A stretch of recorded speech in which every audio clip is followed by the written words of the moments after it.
If you haven't seen the previous episode videos, check out the links in the description. The series finale begins in Dragonstone where Jaime, Bronn, Gendry, Tyrion, and Ser Davos arrive. Edmure has gone back to Riverrun. Jon receives them and informs them about Daenerys' death. Tyrion is very saddened to hear this. He tells Jon that he believed in Daenerys. He believed that she could make a better place out of this shit world.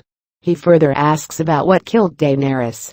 Jon says that she died in childbirth, and the Golden Company took her body to hand it over to Cersei.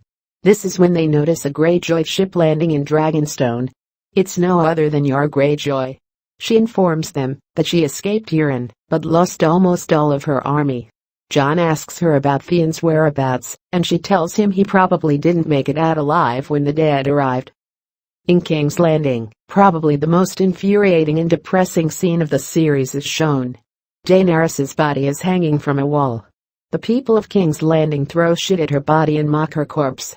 The very same people to whom she refused to bring fire and blood.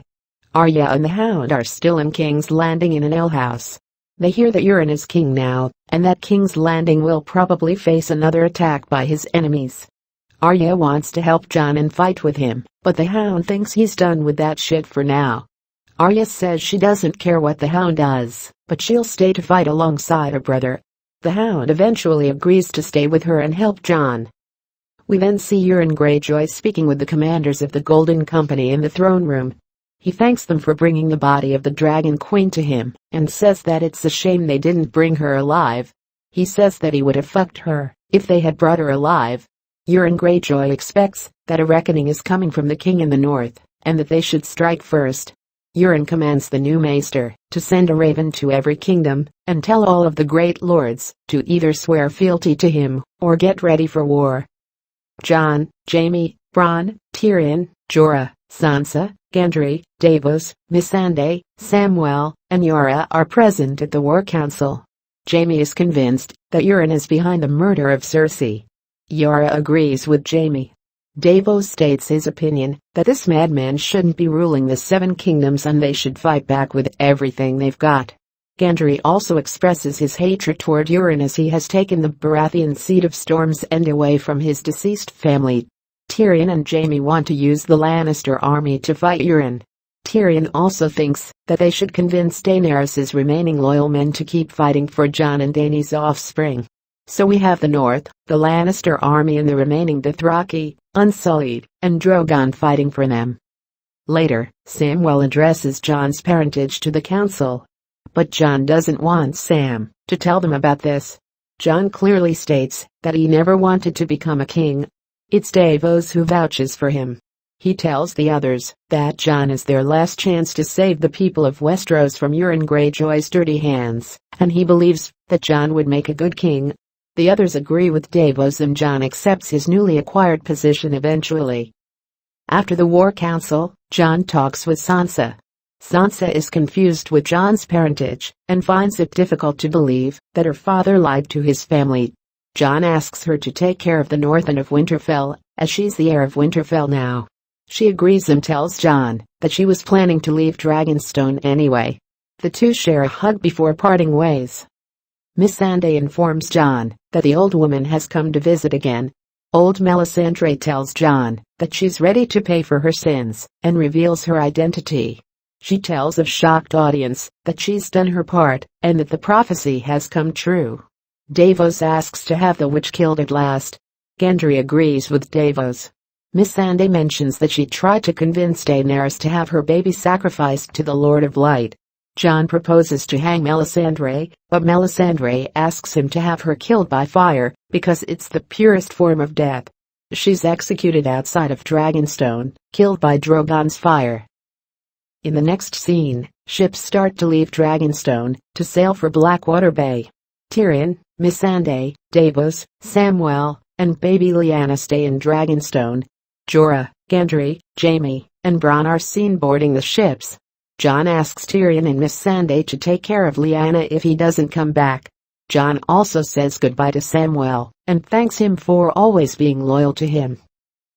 In King's Landing, Euron sees Targaryen ships approaching from the walls of Red Keep. Then we see Jon Snow, wearing a Targaryen Stark armor and riding Drogon above the ships.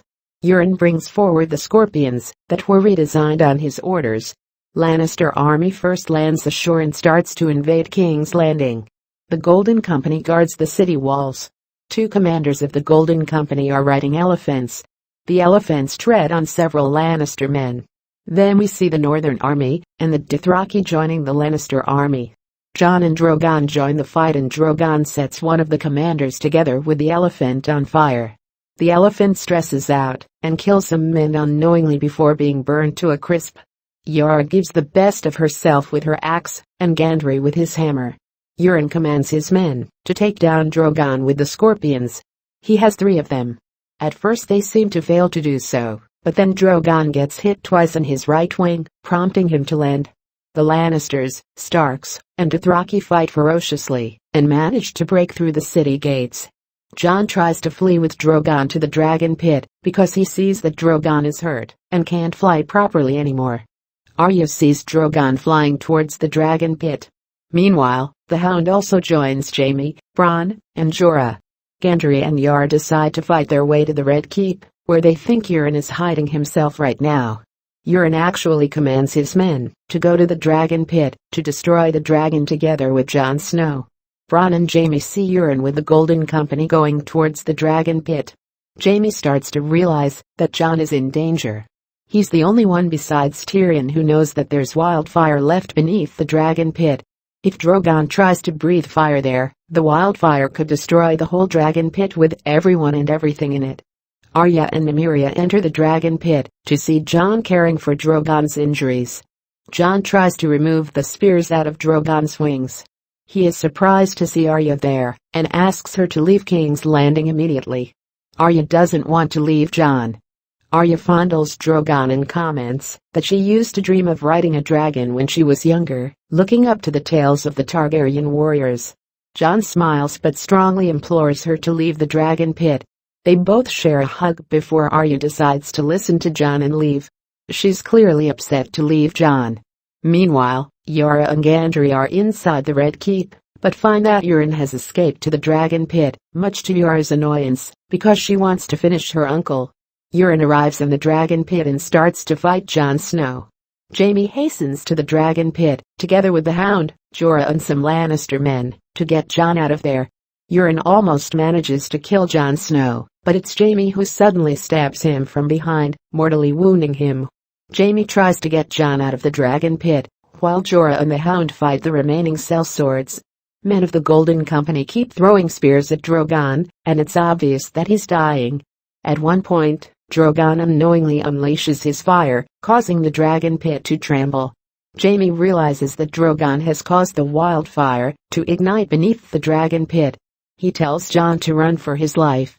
A gravely injured Euron laughs, telling them that they are all fucked. Before any of them can escape, it's too late, and the wildfire consumes the whole dragon pit. Nobody makes it out alive. Yara and Gendry witness the wildfire explosion from a distance, and watch with much horror. People are seen fleeing King's Landing before any more wildfire can ignite. In the next scene, Tyrion sees a few Targaryen ships returning to Dragonstone. Yara and Gendry inform Tyrion, Davos, Sam, and Missandei about the wildfire explosion and that Jon, Jaime, the Hound and Jorah didn't survive. Tyrion is broken when he hears the news, and so are Sam and Davos when they hear about Jon's death. Sam and Davos have some small talk, and Sam asks Davos what he will do now. Davos says that he'll probably return to his wife, since he has left her alone for far too long. Samwell smiles and tells Davos that he's planning to do the same thing. We then see Arya and Nymeria ready to board a ship. Arya tells the captain that she's done with Westeros. The captain asks her what a little girl and a wolf are going to do in Essos, now that there's peace in Westeros. Arya responds with Valor Morghulis. Arya's ship heads east, right before there's a time jump of 3 years. 3 years later, we see Sam teaching little Sam how to read. Lady Gilly Tarly is Lady of the Reach now. She has good news for Sam. She's pregnant with his child. Sam is very happy to find out that he's having his own child with Gilly. He also makes Gilly sure that he'll always regard little Sam as his own son, and he'll inherit the Reach one day. In the next scene, we see Lady Sansa and Lord Gendry together. Sansa, Gendry, Edmure, and Rosalind watch Edmure's sons sparring with each other. Edmure still holds the title of the Lord of River Run. Sansa notices that one of Edmure's sons is carrying Arya's sword, Needle. She asks him where he found it. Edmure answers that his son Willem found the sword in the woods when they were hunting. He asks whether her sister is still alive, at which Sansa responds that she probably would be. Arya always has found a way to survive somehow. In the next scene, Sansa and Gendry visit the crypts of Winterfell. Jon's statue stands in the crypts. Gendry asks Sansa if he truly belongs down here. Sansa says that it is the only place where he truly belonged, next to his father Ned and his brothers. Gendry jokes that he wasn't named Jon actually. Sansa says that he will always remain Jon Snow to her.